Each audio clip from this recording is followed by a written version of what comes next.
Hi Teddy, how are you? Finally I'm getting well. Am I off the record or am I on the record today? you are on the record. You are on the record. How's it going? You're in New York right now? I am. Yeah, Okay, that's I cool. am. It's great. Yeah, I had such a great trip. I'm still kind of collecting all of it's like a tumbleweed, just been gathering contacts and Uh-huh. info. And Pakistan has a long shadow. Mm, is a long shadow? Yeah, what I mean is it casts a long shadow into New York, into LinkedIn, into so it's what a great You, trip I you, had though. And I you turned into a apologize we didn't get to celebrity. meet in person. You've What's that? actually turned into a celebrity VC over here in Pakistan. It's funny. I'm very genuine about it. It's like it's definitely, I would say it's a once in a lifetime opportunity, but I did the same thing in Indonesia in 2014. I'll send you my memos. Like I was reading them last night as I was going through a couple of the opportunities. Like, I'm looking at these OTA travel businesses in Pakistan, and I went back to 2014 and looked at, Traveloka in Indonesia, now a $6 billion company. Like it's like the metrics were like the same. It's like, oh, like 6 million in revenue and 100,000 monthly active users. Now it's like, 50 million monthly active users. Um, and so, history doesn't repeat itself, but it rhymes, right? And Yeah, so it I'm is running right genuinely now. excited. I think rhymes for this. And if at the very least, hopefully we'll make some good investments, but at the very least, I would love to be a cheerleader because it's gratifying to see an economy change like this, right?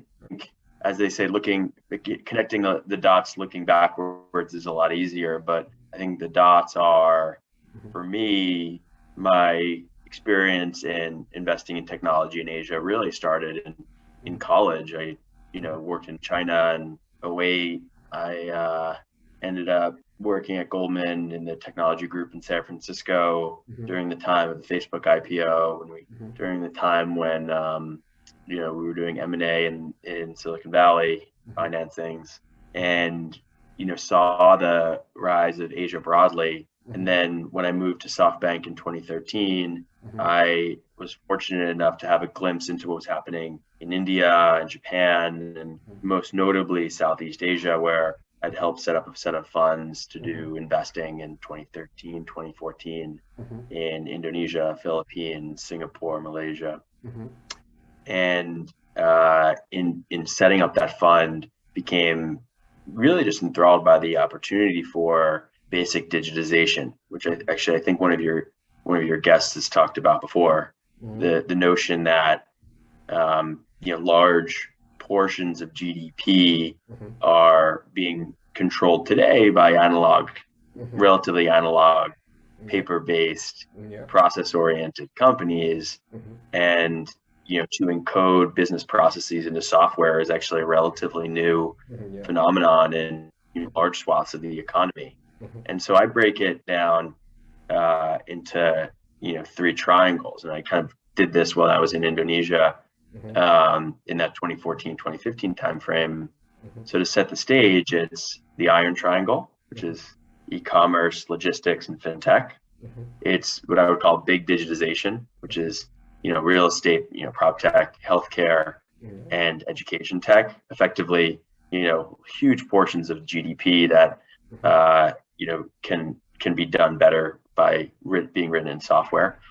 And then what I would call the electric triangle, which is some combination of semiconductors, solar, photovoltaics, and electric vehicles.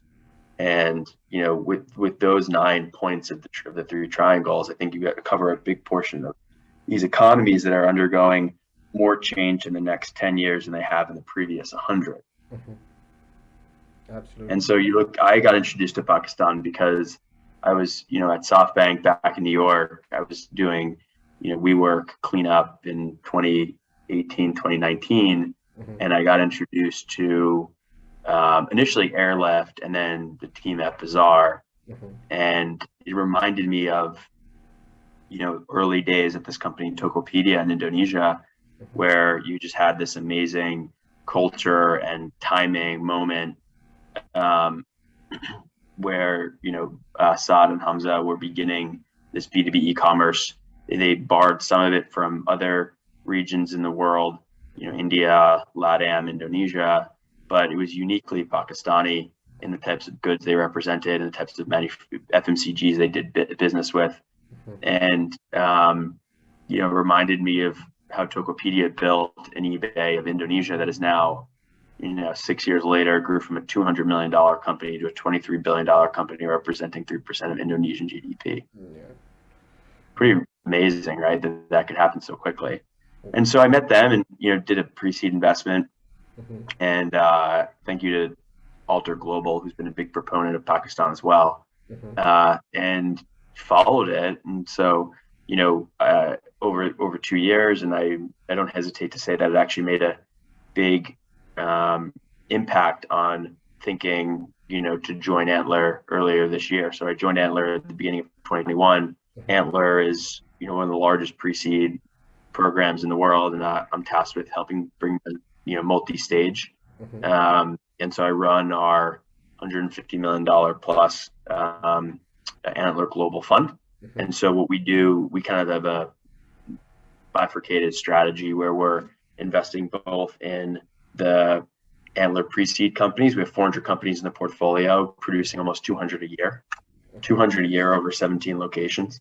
And then on the external side, we just invest in companies where we think we have a unique edge and, information and advantage, things we have a domain expertise in, maybe e-commerce or any number of those categories I discussed earlier. Yeah. And so, I've been meaning to go to Pakistan for the last 2 years, and I was fortunate enough to go for a wedding,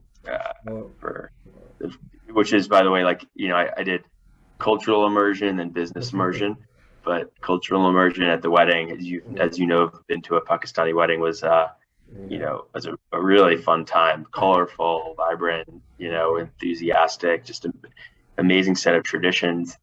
And I also then got to meet a lot of, leaders around, business leaders and entrepreneurs around the country over those 2 weeks. I started in Lahore, drove to Islamabad with some entrepreneurs, I don't know if you know Arzish, or the guy from Book Me.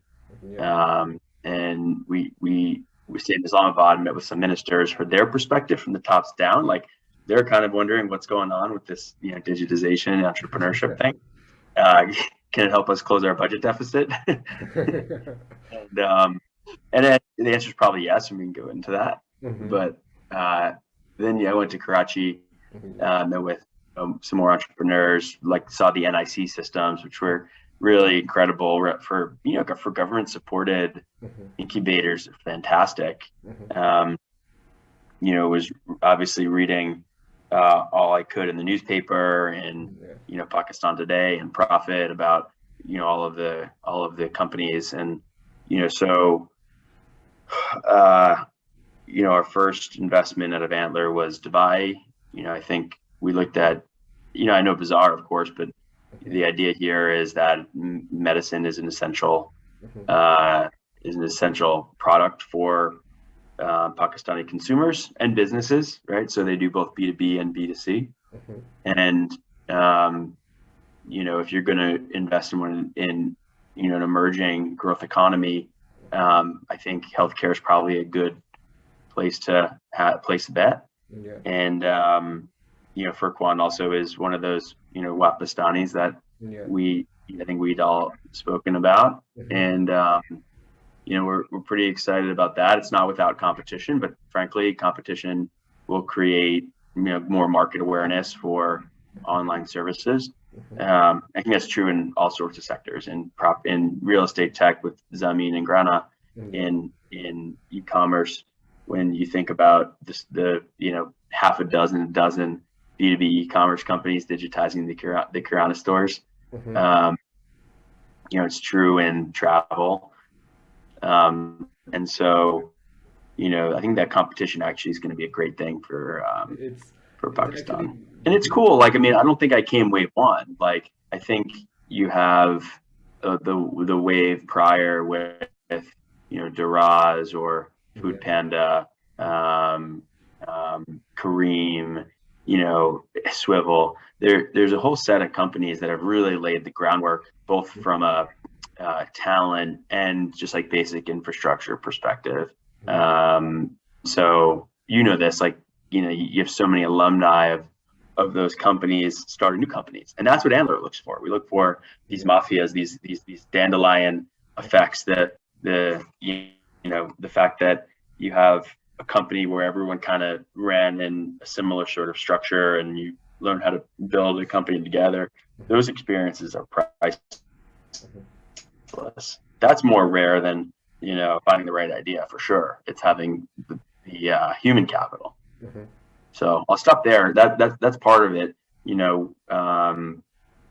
Overall, it was a fantastic first trip. Yeah.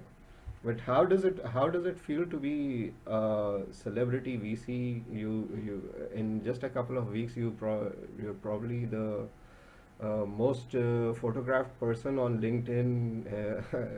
Everybody wants to. Everybody wants a picture with Teddy. I mean, it must be surreal, you know. How does it feel? It's real. It's very funny. Uh, no, I'm just a cheerleader. I think I'm a supporting character here, Mhm. right? It's like, I am not the first, I'm not the last to recognize the immense, burgeoning opportunity Yeah, in Pakistan. I just think I do have a bit of credibility, given, I saw the story in Indonesia. So it's kind of cool to see this again yeah. and give people hope. It's curious, actually. We had one of the ministers, and he said, what could we do as the ministry? What law should we change? Mhm. What subsidy or should we give?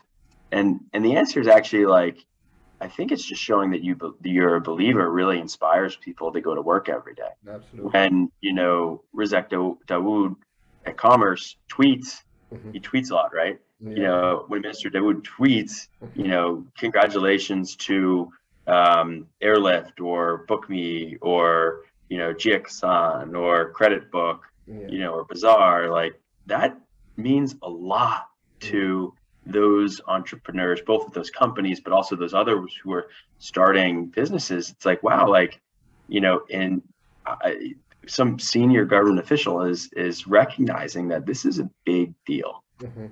a really big deal for the economy. And so I would say, like, I'm just on the sidelines. Mhm. I think the most exciting thing is being in the arena, as they say. I think I'd just like to add something here.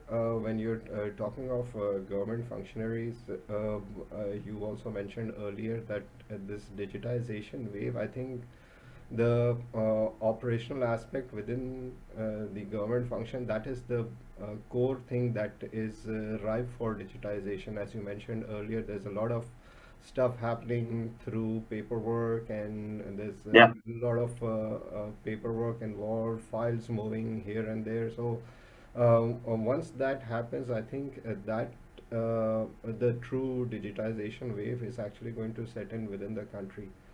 Now, uh, Yeah. On that, there's an interesting anecdote. When I was in Indonesia, I drove, yeah. 2 hours away, one from Jakarta, to a town called Bandung. It's Mm-hmm. in the mountains. It's actually a really nice escape from Jakarta. Mm-hmm. And I gave a talk with the mayor of that town. Mm-hmm. I was probably 25. This is like 7 years ago. Mm-hmm. And Ridwan Kamil is his name, Mm-hmm. Berkeley trained architect, and he mandated that the abolition of paper Mm-hmm. in Yeah. his administration in Bandung. Yeah. Okay. And it turned out that in the subsequent year, Mm-hmm. the budget started showing surpluses, Mm-hmm. and a lot of the costs were diminishing, even though there was no real change to the items they were purchasing. Mm-hmm. And it was because when you digitize things and you put it into silicon, Mm-hmm. you can actually, there's more transparency, Mm-hmm. and actually there's less corruption. Yeah. little things, Right. skimming off the top, overpaying for a bill, like, it happens everywhere in the world. But one of the interesting things is that transparency Yeah. um, decreases Becomes not traceable. eliminates, but right, decreases corruption. Pretty cool. Becomes traceable. Everything Yeah. becomes traceable, isn't it? Right? Hmm. It gets easier to manage. Now, Teddy, you met a lot of startup founders.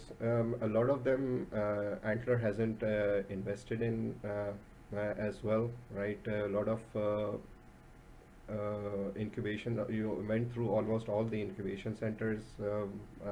I even spoke to one Antler funded startup founder as well. Cool. Uh,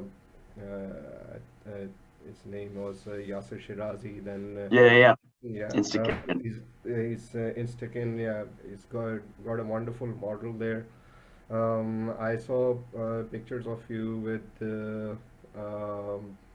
Hassan Khan from Tracks, and Yeah. you went through a lot of startups. Uh, which one do you think stands out? I mean, which one do you think in the future? I'm not going to say will turn into a unicorn, right? A unicorn is a totally different definition and a totally different ball game. But which space or which startups in a particular space do you think look more promising? I mean, I'm a little biased, but I was really impressed by Bazaar. Mm-hmm. I mean, like going to their office, you just feel the energy, Mm-hmm. you feel the product velocity, their ability to, turn new products, Mm-hmm. very rapidly, Mm-hmm. um, learn quickly from other regions, Mm-hmm. very uh, on top of the metrics and the roadmap. Mm-hmm. Um, so I don't know. I remember in Indonesia, you just felt like with Tokopedia, Mm-hmm. they had this like just really tight culture. Um, and it was like it was like almost like a samurai code Mm-hmm. that they had. And this was when they were 30 people, right? And Yeah. now they're thousands of people. And like, that sort of culture and momentum and feeling like you're doing good in the country, Mm-hmm. purpose-driven companies, I think, make no mistake, all these B2B e-commerce companies are very purpose-driven, right? Yeah. They're enabling 90% of the economy to sell more, make more profit, expand their business. Mm-hmm. And I think I felt that sort of mission orientation firsthand, being in the Bazaar office. Yeah. So I like it a lot. Yeah. Okay.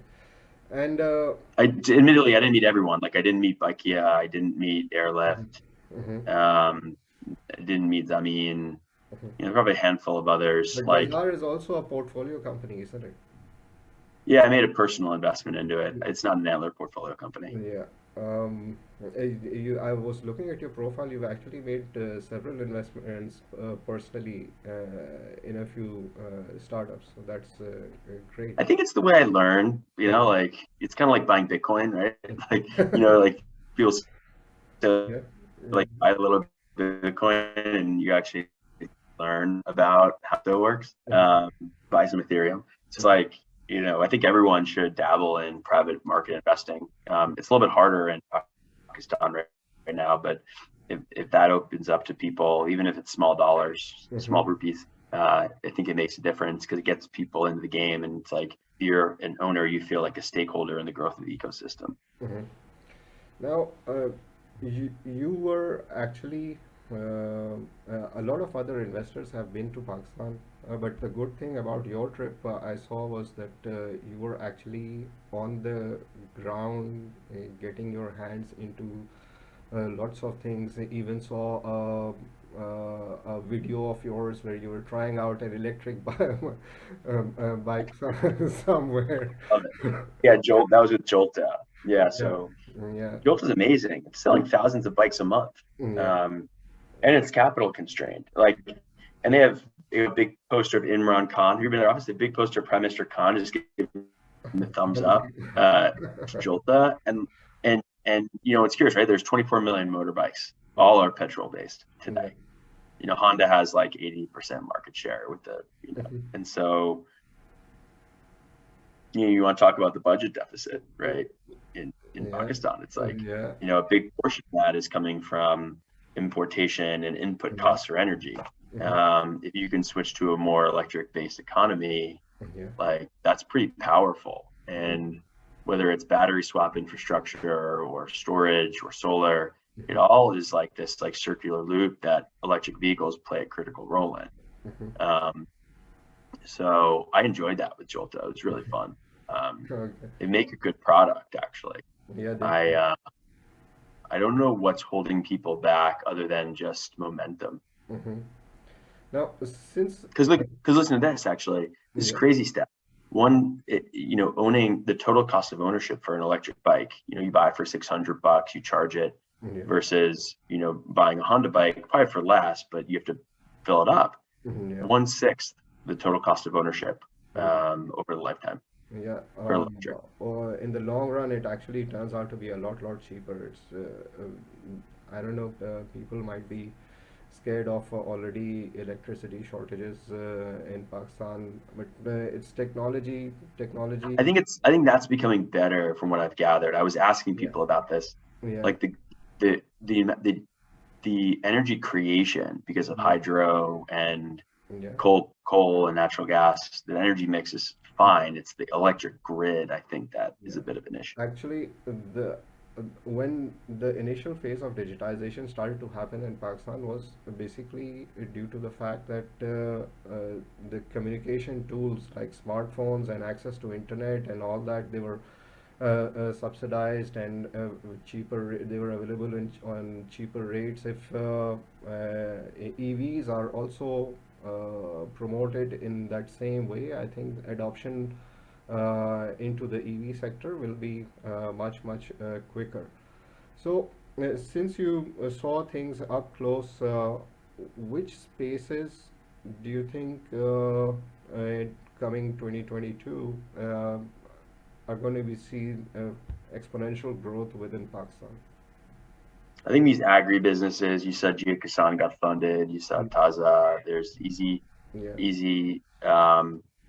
was it? I think it's not Easy Pesa, but Easy Fresh, Baka Barkasan, Tauri. I think you study Pakistan and you realize that, oh my God, like agriculture is, 20% of the GDP, $57 billion. And yet Pakistan's a net importer of fruit and vegetables. It's crazy, right? And that inefficiency, I think, comes in large part because of the lack of reliable supply chains, the lack of price discovery, which can be probably somehow changed because of smartphones. The lack of financing for farmers, to the lack of insurance for farmers, right? And so was it like 1 in 4 crops is lost because of food wastage? And yet this is a population that spends, 35% of their disposable income on food.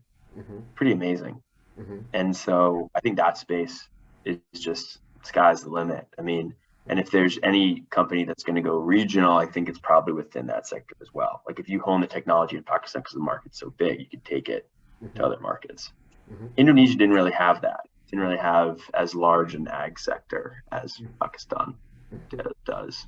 So I guess that's the only differentiator, because Pakistan, within the region, if there is acceleration in the agri-tech space, Pakistan can actually turn into a net exporter, considering scattered markets like in the MENA countries. There's a lot of room to grow there. Now, and coming on to Antler runs an acceleration program as well, I believe. Since Antler is so actively looking into Pakistan, is there Is there are there any plans of incorporation of such an accelerator for startups in Pakistan? Yeah, yeah. I mean, I was just on a call about this. I mean, I guess the debate is whether I'm open to your thoughts, but whether we hub and spoke, where the hub is in Dubai Mm-hmm. or so, and you Mm-hmm. spoke to other regions. You spoke to Pakistan and Egypt. Mm-hmm. Um, in relaying my findings to the broader Antler team, we run off a consensus in a way, and in relaying my findings, I think everyone's really impressed by the entrepreneurial activity, Mm-hmm. the government support, Mm-hmm. the support from like traditional industry, like to support OpEx of running an accelerator program. Mm-hmm. So yeah, I think 2022. Mm-hmm. Okay. So, 2022 we'll have something big from Antler then. That's great. Yeah, and I'm gonna keep doing investments out of my global fund into Pakistan as well, Uh-huh. because I run our global fund, right? Yeah. So it's like I could choose 180 countries in, but I Yeah. like Pakistan a lot. So you fallen in love with Pakistan. That's good to know. I'm sure you enjoyed the food. What did you enjoy the most? Don't tell me biryani. Everybody Um, loves biryani. yeah, I did have a lot of biryani, and at the wedding, all these like sauces and like were so unique. I didn't even know what they had come out of, like. But yeah, the biryani was good. What else? I don't know. That's kind of it. What's yours? Mine. I'm a Yeah. foodie. You name it, I love it. Right? Whether it's curry or biryani or seafood, I'm a big foodie, right? And now, in the end, Teddy, which I know you mentioned agri-tech. What are your thoughts on fintech? Because there's a lot going on in the fintech space in Pakistan. A lot of people providing payment solutions. Rast has also been activated to facilitate these online payments and help move the economy away from cash on delivery. Um, so, uh, don't you think that fintech and logistics is going to see quite a bit of growth in Pakistan next year? And uh, s- do you see startups moving and growing into moving away from the seed stages and moving into Series A's, B's, and C's and things like that in next year? Yeah, so I mean, I think on fintech and logistics, you obviously the demand pull of e-commerce will certainly, draw uh, further acceleration in fintech and logistics. There's a lot of competition in logistics already. I mean, you Mhm. saw, I had I mean with a bunch of the companies, but just to check it out. But like Trucker, Bridge Links, Ryder, Trax, the traditional TCS. There was that great article on Profit that had someone of Ryder going like this, and it was like Yeah. good read, really good read on the overview of the logistics, intra-city logistics landscape. Mhm. Um, Fintech, I mean, you're lucky that you have Easy Paysa and Jazz. Those are good foundational tools, Mhm. to support the growth of e-commerce. But I don't doubt that there's going to be, more slick, independent, whether it's neobanks or payment processors. You're an And then I investor in think, Sada Pay as well. yeah, small, just indirectly. Yeah. And then, and the credit infrastructure of the country. It's amazing how Mhm. little consumer credit there is. Uh-huh. And so building credit scoring mechanisms and, Mhm. you know, building track records of lending and micro lending and insurance is, Yeah.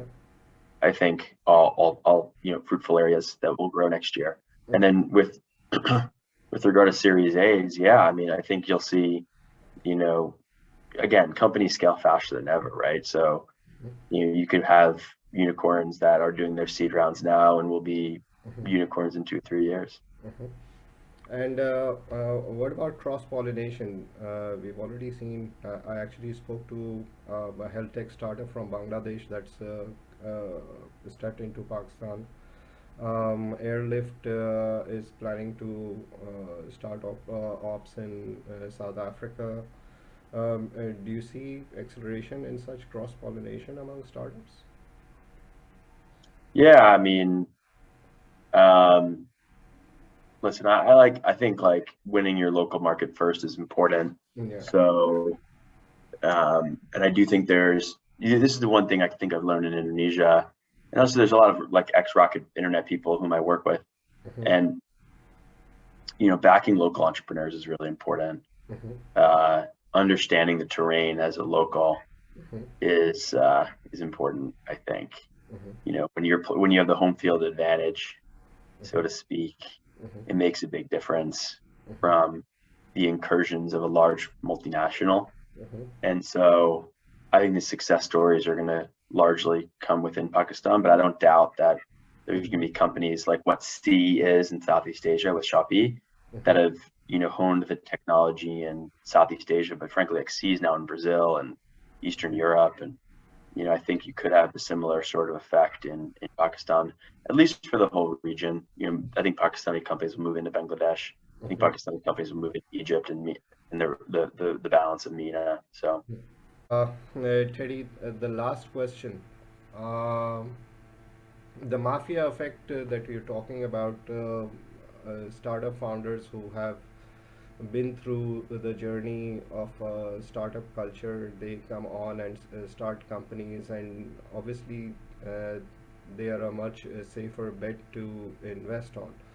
So, since you had a close look at the ecosystem, must have also met first-time founders.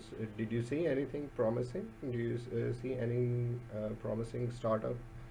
Not naming them, but do you see anything promising coming forward?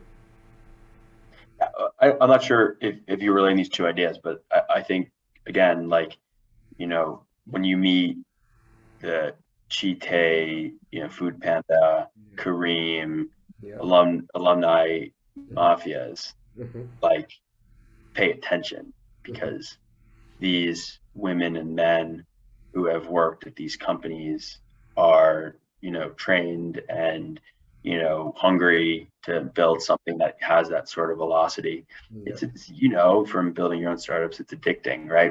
And I know this from, backing high growth companies. It's addicting when you have that taste of what high growth feels like and you just want to do it again. And Mm-hmm. so there's plenty. If one thing we could do is we could probably map out, who comes from where, like what Mm-hmm. Tech in Asia does for like, what's curious, my partner Martel, he worked at Lazada in Southeast Asia before. Mm-hmm. 400 companies in Southeast Asia have started out of Lazada. My goodness. 400. Yeah. It's power. Mm-hmm. That's great. So hopefully, what are your plans for Pakistan again then? When we is it next Yeah, winter? probably end of January. I'm just getting organized now, but thank God for Zoom, TGFFZ. But I think I think end of January, inshallah, I'll be back. Oh, you're coming back. So this time we have to have dinner then. Are you coming I to would love Karachi? Are you coming to that. Karachi? Yeah, Okay, that's great. So we must have dinner then. That's great. And hopefully we'll see some more pictures of you on LinkedIn with some more beautiful people. Uh, Teddy, thank you very much for joining me here on Startup Talks. It was wonderful talking to you. Hopefully, we'll do this again. And when you're here in January, hopefully, we'll try and do this in person next time. great. Thank you so much. Thank you. Thank you for your time. Have a great Christmas and a great New Year, too. Thank you. You as well. Bye. Thank you. Bye bye.